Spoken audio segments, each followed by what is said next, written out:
I'm told that some funds have been released to NADMO. Only yesterday, Mr. Speaker, we saw NADMO at Nima and Accra Newtown sharing baked beans and Indomie. Baked beans.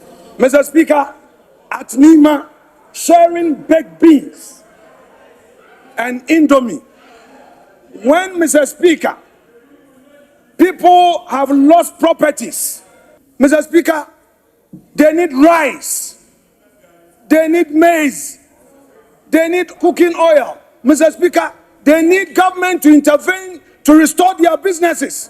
Mr. Speaker, then, Mr. Speaker, we don't even know how they procure these baked beans.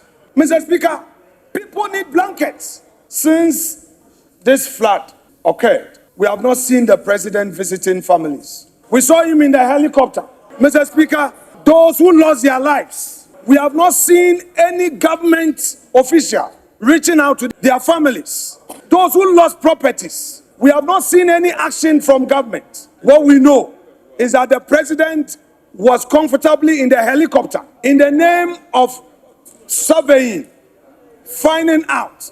But Mr. Speaker, the people who suffered are in their homes. The people who suffered, Mr. Speaker, they are down there. They are not in the air. Mr. Speaker, this call for us to observe a holiday. Mr. Speaker, I am unable to properly ascertain the motive of government. Mr. Speaker, because there's a disaster. People have suffered.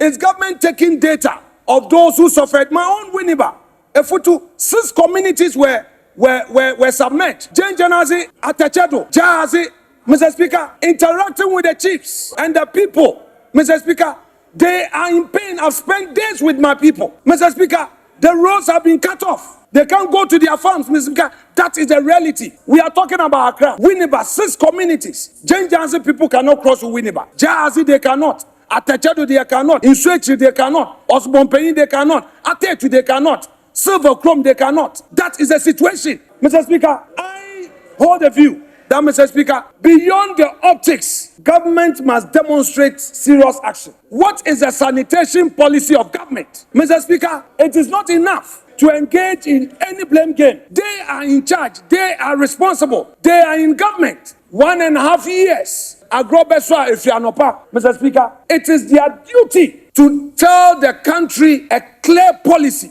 in dealing with this matter.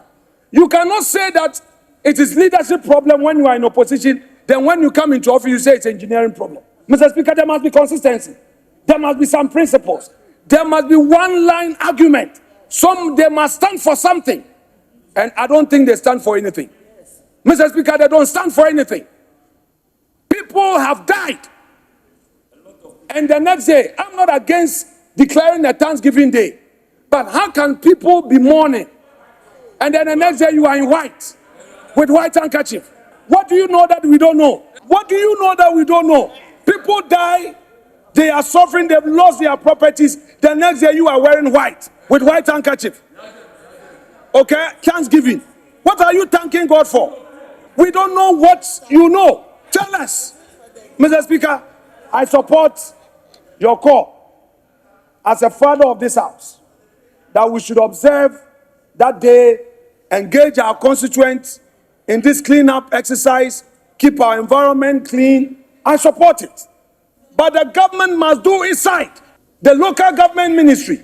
Mr. Speaker, if you come into office and you identify irregularities in any contractual obligation, yours is to review. In the process, you don't bring governance to a standstill.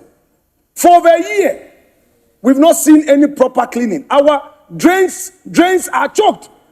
It's because of government decision.